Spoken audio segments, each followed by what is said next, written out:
เ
อ่อนใจคนความสดใสมวลน้ำเบาอ่อนก้อนน้ำใจทุกเกิดไปบุญประจำก็บุญทางตามของ12ก็14ยิ่งเป็นบุญประจำปีคนอีสานมีความสนุกเยอะ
กลุ่มที่4นะครับอซอยอุบลราชธานีนะครับกลุ่มเพชรมงกฎศรีมาครับ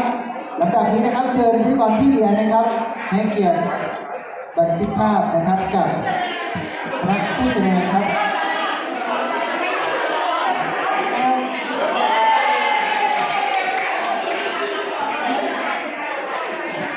แอลอ่อนแอลหวานขนาดนี้นะคะไม่ทราบว่าได้รับการเทรนจากท่านวิทยากรพี่เลี้ยงมาด้วยหรือเปล่านะ